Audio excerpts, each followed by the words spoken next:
चंद्रकांत पागे, chief counsellor, mission online counselling. आणि 2012 पासून 15,000 पेक्षाही जास्त काउन्सिलिंग केल्यानंतर आमच्या असं हे लक्षात आलंय, कोणतीही गोष्ट पॅशनेटली केली, जीव ओतून केली, त्याच्यासाठी खूप मेहनत घेतली, या सगळ्या गोष्टी करून देखील सगळ्यांना यश मिळत नाही. याचं कारण असं आहे की यश मिळण्यासाठी इनबॉर्न क्षमता असावी लागते. आपण अलीकडे पाहतो की एखादी छोटीशी मुलगी गाण्याची एखादी अवघड तान इतकी सहजतेने घेऊन जाते की ती वर्षानुवर्ष क्लासिकल गायन शिकणाऱ्या व्यक्तीला पण जमत नाही. That is what I call potential. आणि ते जर आपल्याला समजलं आणि मग त्याच्यामध्ये आपण मेहनत घेतली तर त्याच्यानंतर जे काही यश मिळतं ते खरोखर अद्वितीय असतं. See, health, wealth, relationship and career हे आपल्या जीवनाचे 4 पिलर्स आहेत. हे 4ही पिलर्स जर मजबूत असतील तरच त्या व्यक्तीला आपण आयुष्यामध्ये यशस्वी व्यक्ती म्हणू शकतो. खूप काही गोष्टी पॅशनेटली केल्या, खूप हार्डवर्क केलंय आणि यशाच्या शिखरावर आरूढ झालेत, अशी अनेक उदाहरणं आपण बॉलिवूडमध्ये पाहिलेली आहेत. पण अशी पण उदाहरणं आहेत की ते यशाच्या शिखरावर आरूढ झाले पण काही काळच. त्यांचा मृत्यू जेव्हा झाला तेव्हा कुणाला कळलं देखील नाही ती व्यक्ती कधी गेली ते. मला हेच सांगायचं आहे की एखादी गोष्ट हासिल करणं हे सक्सेस नाहीये नुसतं, तर ते हासिल केलेलं यश अनेक काळापर्यंत टिकवून धरणं इज रिअल सक्सेस. पोटेन्शियल म्हणजे काय नेमकं? Is it liking? एखादी गोष्ट पॅशनेटली करतो आपण, इज दॅट पोटेन्शियल? किंवा अक्वायर्ड स्किल्स, मला ह्या गोष्टी खूप छान छान करता येतात, I have those skills, is that potential? The answer is no. काय होतं गडबड की खूपदा आवड, पॅशन, स्किल्स यांच्या आधारे मुलांच्या करिअरचे निर्णय घेतले जातात. आता मुलांच्या किंवा इव्हन आपल्या जन्म क्षमता समजून घेण्याच्या वेगळ्या वेगळ्या शास्त्रीय पद्धती आहेत. प्रत्येक पद्धतीची आपापली वेगवेगळी वैशिष्ट्ये आहेत. ज्या व्यक्तीला जी लागू पडली ती त्या व्यक्तीची सर्वश्रेष्ठ पद्धत. जसं विविध औषधोपचार, कुणाला ॲलोपॅथी सूट होते, कुणाला होमिओपॅथी सूट होतं, कुणाला नॅचरोपॅथी सूट होतं, तसं आहे. मानसशास्त्रीय प्रश्नावली आहे, ऍप्टिट्यूड टेस्ट, आयक्यू टेस्ट, समक्ष माहिती घेऊन जन्मपत्रिका विश्लेषण, नॅचरल इंटेलिजन्स मॅपिंग, ह्या काही मेथड्स आहेत. मानसशास्त्रीय प्रश्नावली जी असते त्याच्यामध्ये काय होतं तर कोणतीही मानसिक अवस्था कायमस्वरूपी नसते. लक्षात घ्या, आपल्या मनात सतत विचार बदलत राहतात, सभोवतालच्या परिस्थितीनुसार, माणसानुसार बदलत राहते. ती प्रश्नावली दिली गेल्यानंतर चूक काय बरोबर काय यापेक्षा त्या क्षणाला काय वाटतं त्यानुसार उत्तरं दिली जाण्याची शक्यता जास्त असते. त्यामुळे प्रश्नावलीच्या आधारे एकदा केलेलं डायग्नोसिस आणि त्यानुसार त्या व्यक्तीला केलेलं मानसशास्त्रीय मार्गदर्शन शास्त्रीयदृष्ट्या 100% बरोबर असलं तरी त्या व्यक्तीला संपूर्ण जीवनासाठी लागू होईलच असं नाही. अशा वेळेला आम्हाला काउन्सिलिंग काय बरोबर दिलं नाही असं लोक म्हणतात. ऍप्टिट्यूड टेस्ट किंवा आयक्यू टेस्ट या कशा एकच टेस्ट परत घेतली तर रिझल्ट वेगळे वेगळे येतात. म्हणजे बदल जिथे अपेक्षित असेल तिथे त्या टेस्टचा चांगला उपयोग होतो. या टेस्ट सुरुवातीला मेंटली रिटार्डेड मुलांकरता संशोधित केल्या होत्या. तीच टेस्ट परत घ्यायची आणि किती प्रगती झाली ते बघायची. ओके, आता काय झालंय, वेगळ्या वेगळ्या वयात वेगळ्या वेगळ्या लेवलच्या टेस्ट घ्याव्या लागतात. प्रत्येक टप्प्यावर रिझल्ट बदलतात. इयत्ता 9वीला रिझल्ट वेगळा येणार आहे, 12वीला वेगळा येणार आहे, ग्रॅज्युएट झाल्यावर वेगळा येणार आहे. आता करिअर ही आयुष्यभर सतत बदलत राहण्याची गोष्ट नाहीये ना. त्याच्यामुळे होत आहे काय की आता सतत रिझल्ट बदलणाऱ्या अशा टेस्टनुसार करिअरची दिशा ठरवताना फार गोंधळ उडतो. अशा वेळी लोक म्हणतात आयक्यू टेस्ट वगैरे बकवास असतो. असं काही नाहीये, त्याचा पर्पज वेगळा आहे. समक्ष माहिती घेऊन खूपदा प्रश्न जसा विचारला जाईल त्या अनुषंगानेच उत्तर मिळणार आहेत. समोरून दिली जात असलेली उत्तरं माहिती बरोबरच असेल असं काही नाही. ती त्या त्या वेळेच्या परिस्थितीनुसार आणि मानसिकतेनुसारही असू शकते. अशा वेळी परत परत सिटिंग घेण्याची गरज असते. आजकालच्या धकाधकीच्या जीवनात ते शक्य होईलच असं नाही. म्हणजेच काय होतं की डायग्नोसिस शास्त्रीय पद्धतीने होऊनही ट्रीटमेंट कंटिन्यू होत नाही. पर्यायाने त्या व्यक्तीसाठी आवश्यक असलेल्या ट्रीटमेंटचा कोर्स पूर्ण होत नाही आणि ह्याच्यातून चांगल्या हेल्थ प्रोफेशनलची आकारण बदनामी होती. आज जन्मपत्रिका विश्लेषण हा प्रकार कसा आहे की त्याच्यामध्ये जन्मवेळ अचूक टिपणं हे फार महत्वाचं असते. जन्मवेळ टिपण्यात थोडे इकडे तिकडे झालं तरी कॅल्क्युलेशन चुकतात. त्यामुळे साहजिकच भविष्यवाणी बरोबर येत नाही. मग लोक काय म्हणतात ज्योतिषशास्त्र वगैरे ना सगळं थोतांड आहे, अंधश्रद्धा आहे, त्यात काही अर्थ नाही इथपर्यंत. प्रत्यक्षामध्ये ज्योतिष सांगणाऱ्याचा काही दोष नसतो, त्याच्यात इनपुट चुकीचा दिला आहे हे त्याच्यामागचं कारण असतं. तुम्हाला शरद उपाध्ये माहिती असतील तर ते काय म्हणतात बघा. जन्मवेळेत 24 सेकंदाचा फरक पडला तर आपली रीडिंग 1 दिवसाने चुकतं. आणि आजही जन्मवेळेचे घोटाळे प्रचंड आहेत. एका बाईला लेबर रूममध्ये ऍडमिट केले. त्याच्या नवऱ्याला माहित होतं करेक्ट वेळ लागते. तो स्टॉपवॉच घेऊन आला आणि त्या बाईने आतून सांगितलं लडका हो गया. आनंदाने दाबल्याने 5:22:56 खुश झाला. त्याला काय दुर्बुद्धी झाली, त्या सिस्टरला म्हणाला कभी हो गया लडका. ते म्हणे अभी कुछ आधा पौना घंटा हो गया. मग तो भडकला. ते म्हणले बघा वेळ ठेवणं आमचं काम नाही, बाळ ते सुखरूप ठेवणे आमचं काम आहे, वेळा वगैरे तुम्ही बघा. आजही हे घडतं. नॅचरल इंटेलिजन्स मॅपिंग हा जो प्रकार आहे जो आम्ही करतो हे आम्ही फिंगरप्रिंटच्या आधारे करतो. फिंगरप्रिंट अनालिसिस ही एकमेव सायंटिफिक मेथडॉलॉजी अशी आहे की ज्याच्यातून आपल्याला आपल्या जन्मजात क्षमता काय आहेत त्याची पर्सेंटेजेस कळतात आणि मग त्याच्यात नेमकी प्रायोरिटी कशाला द्यायला पाहिजे आपण ते ठरवू शकतो आणि त्यानुसार जे काय आवश्यक आहे ती स्किल्स अक्वायर करू शकतो, तिथे आपण मेहनत घेऊ शकतो. असा जर प्रवास झाला तर आपण यशस्वी होणारच. अदरवाईज होतं असं की आपल्याला जी गोष्ट आवडते त्याच्यामध्ये आपण जास्त एनर्जी देतो आणि जर का त्याच्यामध्ये आपली क्षमता नसेल तर कितीही मेहनत केली, कितीही झोकून घेऊन काम केलं, कितीही आवडीने काम केलं तरी आपण म्हणावं त्या लेवलला पोहोचू शकत नाही. आणि मग माणूस नशिबाला दोष देत बसतो की माझं नशीब खराब आहे, मी इतकं सगळं केलं पण मला काही मिळालं नाही. तर त्याचं उत्तर हे आहे आपली एनर्जी जी आहे ती आपण आपल्या जन्मजात क्षमतानुसार वापरलेली नाहीये. सो योग्य वेळी योग्य दिशा मिळणं ही गोष्ट आयुष्यामध्ये इतकी महत्वाची आहे. जर का ती योग्य वेळी मिळाली नाही तर आयुष्याची दशा होऊन जाते आणि मग माणूस आपल्या नशिबाला दोष देत बसतो. पण प्रत्यक्षामध्ये निसर्गाने म्हणा, परमेश्वराने म्हणा आपल्याला आयुष्य आनंदाने व्यतीत करण्यासाठीच या पृथ्वी तलावर पाठवलेलं आहे. मग सगळेजण आनंदी आज का नाही आहेत? याचं कारण हे आहे की आपल्याला आनंद कशात आहे ते माहित नाही, सक्सेस कशामध्ये आहे ते माहित नाही आणि आपल्याला जे आवडतं त्याच्यामध्येच आपण आपली एनर्जी देत जातो आणि बहुतांश वेळेला ती चुकीच्या ठिकाणीच जात असते. फिंगरप्रिंट्स जन्मजात असतात, त्या कधीही बदलत नसतात. ओके, त्यामुळे अनालिसिस केव्हाही केलं, किती वेळा केलं तरी रिपोर्ट सेमच येतो. कोणाच्याही फिंगरप्रिंट्स एकमेकांशी मॅच होत नाहीत. म्हणूनच महत्वाच्या कागदपत्रावर कसे घेतले जातात आपल्याला माहिती आहे. मूडनुसार, मानसिकतेनुसार, वाढत्या वयानुसार फिंगरप्रिंट्स बदलत नाहीत.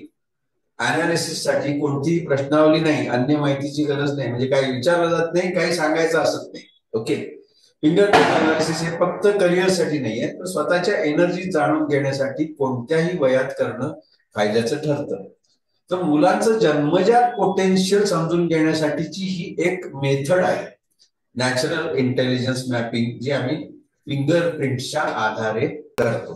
ओके, तुमची मुलं लहान असतानाच त्यांचं नॅचरल इंटेलिजन्स मॅपिंग करून घेण्याचं मुलाची जन्मजात क्षमता समजते आणि त्याच्यामुळे काय होणार आहे, त्याचा जन्म नेमकं काय करण्यासाठी झालाय हे तुम्हाला कळतं. हे फार महत्वाचं आहे. अदरवाईज आपण प्रयोग करतो, कळलं का, कोणती गोष्ट करणं त्याला सोपं जाईल याचा तुम्हाला अंदाज येतो. त्याच्यामुळे तुमच्या मनावरचा ताण कमी होतो. ही गोष्ट फार महत्वाची आहे. आता दुसरं काय कळतं तर मुलाची जन्मजात स्वभाव वैशिष्ट्य कळतात. पोटेन्शियल आपण पहिल्यांदा बघितलं, आता स्वभाव वैशिष्ट्य म्हणतोय. त्याच्यामुळे काय होणार आहे, तुमचं मूल इतरांपेक्षा किती आणि कसं वेगळं आहे हे तुम्हाला ठोस समजल्यामुळे तुम्ही त्याची इतरांशी तुलना करणं थांबवता. अदरवाईज आपण फार तुलना करतो आणि त्याच्यामुळे मुलांच्या वरचा ताण कमी होतो.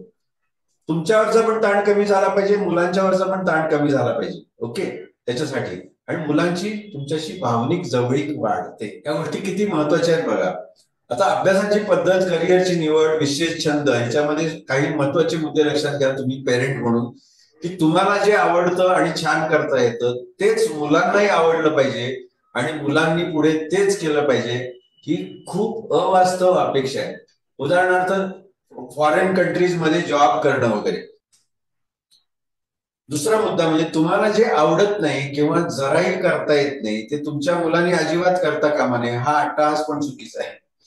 For example modelling, acting, singing. आणखीन एक मुद्दा, तुम्हाला जे आवडत होतं ते तुमच्या पालकांनी करू दिलं नव्हतं म्हणून मुलांना जे आवडतं ते त्यांना बिंदास करू दिलं म्हणजे मुलं यशस्वी होतात. ही एक अंधश्रद्धा आहे.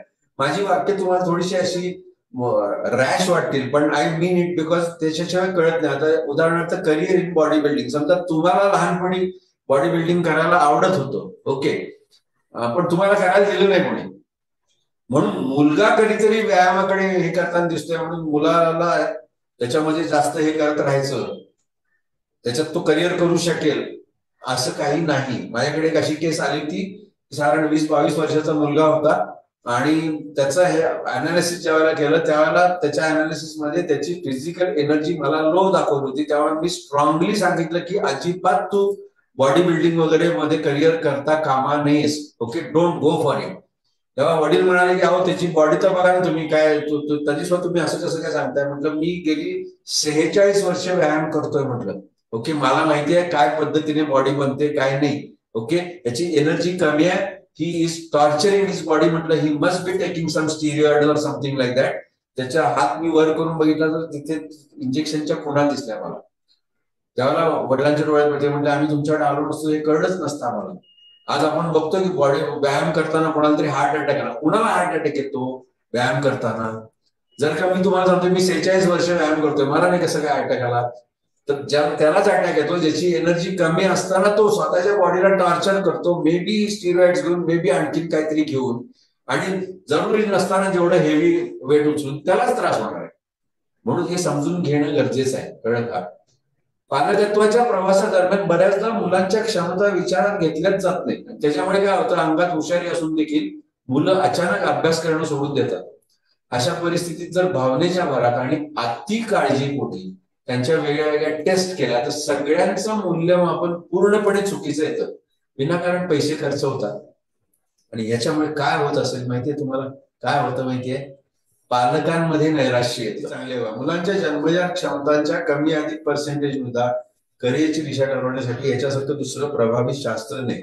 अभ्यास कसा करावा हे शास्त्रशुद्ध पद्धतीने समजल्यामुळे मुलं आवडीने आणि एकाग्रतेने स्वतःहून अभ्यास करतात आणि त्याच्यामुळे पालक मुलातले ताण कमी होतात. साहजिकच पुढचे संभाव्य अनर्थ टळतात. अशा बऱ्याचशा गोष्टी आहेत. मुलांच्या मानसिकतेत अचानक होणारे बदल, अगदी क्षुल्लक कारणावरून त्यांच्या स्वभावातून डोकावणारा आक्रमकपणा किंवा पटकन येणारा नैराश्य, यावर ठोस उपाय करण्यासाठी सुद्धा त्या मॅपिंग सारखं दुसरं प्रभावी शास्त्र नाही. अन्यथा कोण काय सांगेल त्यावर आपण विश्वास ठेवतो. मुलांना वेगवेगळ्या मानसिक ट्रीटमेंट दिल्या जातात. बघा, मुलांचं शिक्षण करिअरसाठी आर्थिक गुंतवणूक करण्याआधी कोणत्या पद्धतीने तुमच्या मुलांना आकलन चांगलं होईल आणि मुलं आपण अभ्यास करतील, काय केल्यामुळे त्यांचं शारीरिक आणि मानसिक आरोग्य आयुष्यभर कसं उत्तम राहील याला तुम्ही प्राधान्य द्यावं. आपण शाळा कॉलेजमध्ये घालतो, हजारो रुपये फी भरतो, त्यांच्या ट्रॅव्हलिंगसाठी खर्च करतो, पुस्तक वह्या ह्याच्यासाठी खर्च करतो, कपडा लत्ता ह्याच्यासाठी खर्च करतो, खाण्यापिण्यावर खर्च करतो, त्यांना सगळं जे काही शैक्षणिक डिव्हाइसेस आपल्याला आणून द्यायचे ते आणून देण्यामध्ये आपण खर्च करतो, एंटरटेनमेंट वगैरे खर्च करतो, सगळं परत मेडिकल आणि काय लागलं ट्रीटमेंट त्याच्यावरती आपण मुलांसाठी खर्च करतो, आणि मग पुन्हा शिक्षण आहे, उच्च शिक्षण आहे, ह्या सगळ्यावरती आपण काय काय करतोय बघा. अनेक वर्ष सातत्याने आपल्याला करावी लागते. लाखो रुपयांची गुंतवणूक, ती देखील दरवर्षी, आणि एवढं करून देखील बऱ्याच वैयक्तिक प्रश्नांची उत्तरं मिळत नाहीत. उदाहरणार्थ, अभ्यास कोणत्या पद्धतीने केला तर जास्त चांगला लक्षात राहील हे आपल्याला लाखो रुपये खर्च करून सुद्धा कळत नाही. ओके, त्याच्यानंतर खेळण्याची ऊर्जा असेल तर कोणते मैदानी खेळ खेळले पाहिजेत याचं आपल्याला, आपण जे काही शिक्षण घेतो त्यातनं काही कळत नाहीये, लक्षात घ्या. आणि ह्या गोष्टी किती महत्वाच्या आहेत आत्ताच्या लाईफस्टाईलमध्ये, हे तुम्हाला मी सांगायची गरज नाहीये. ओके, जन्मजात एनर्जीनुसार कोणते व्यायाम करावेत, कोणते करू नयेत हे काय आपल्याला शिक्षण प्रणालीतनं काही कळत नाहीये, कळत का? पण जे लाईफशी कनेक्टेड असलेल्या ह्या गोष्टी आहेत मी जे सांगतोय आता, त्या आहाराची प्रमाणबद्धता आणि वेळापत्रक कसं असावं हे आपण लाखो रुपये खर्च करून आपल्याला कळत नाही वैयक्तिक पातळीवर. आपल्या मुलामध्ये कोणत्या कला कौशल्य सहज आत्मसात त्याला करता येऊ शकतात. ओके, कारण जसं म्हटलं तसं आपण फक्त आवडीला महत्व देतो, पोटेन्शियल आहे का ते नाही बघत. त्याच्यासाठी ह्या गोष्टी आपल्याला काही कळलेल्या नसतात. इतकी वर्ष इतके रुपये खर्च करून देखील कोणत्या स्ट्रीम मध्ये शिक्षण घेतलं तर यश मिळवणं जास्त सोपं होईल हे नाही कळत आपल्याला. कोणत्या प्रकारची नोकरी व्यवसाय केल्यास आयुष्य आनंददायी होईल हेही कळत नाही आपल्याला. म्हणजे थोडक्यात सगळा ब्लाइंड गेम आहे आणि ब्लाइंड इन्व्हेस्टमेंट्स आहेत. ओके, काही त्याच्यामधनं आपल्याला काही कळतच नाही. आणि त्याच्यामुळे आपल्याला हे समजून घ्यायला पाहिजे की आता आम्ही जे देतोय तुम्हाला हे तब्बल 2-2.5 तासाचं मार्गदर्शन असतं, ते 3 तासापर्यंत सुद्धा जातं, कारण डिपेंड्स ऑन द केस. त्याच्यानंतर शंका निरसन असतं आणि संपूर्ण सेशनचं रेकॉर्डिंग पण दिलं जातं. आता हे सगळं तुम्हाला तुमच्या बाबतीत आधी कळलं असतं तर असं सुद्धा प्रश्न आला असण्याची शक्यता आहे मोठ्या माणसांच्या बाबतीत. ओके, तर हे जे मी मगाशी दाखवलं तुम्हाला 2 महिन्यांपासून ते पुढे किती, तर जोपर्यंत माझा जन्म बहुतेक काहीतरी दुसरं करण्यासाठी झालाय, पण ते नेमकं काय आहे ते अजूनही मला समजलेलं नाही. असं जर तुम्ही कुठेतरी रेस्टलेस असाल तर तुम्ही हे कोणत्याही वयात करू शकता. मी माझ्या आईचं ती 84 वर्षाची असताना केलं. हे जे नॅचरल इंटेलिजन्स मॅपिंग आहे 1 टाइम इन्व्हेस्टमेंट आहे आणि लाईफ टाइम सोल्युशन्स याच्यातून तुम्हाला मिळणार आहे. ओके, मिशन ऑनलाईन काउन्सिलिंगच्या माध्यमातून फिंगरप्रिंट अनालिसिस ही सायंटिफिक मेथोडॉलॉजी फॉलो करून हजारो लोकांना आज सकारात्मक परिवर्तन जाणवलंय, ज्याचे फीडबॅक www.missiononlinecounseling.com या आमच्या वेबसाईटवर तुम्ही पाहू शकता. आणि लोकांच्या आयुष्यामध्ये किती सकारात्मक बदल आलेले आहेत हे प्रत्यक्ष जाणून घेऊ शकता.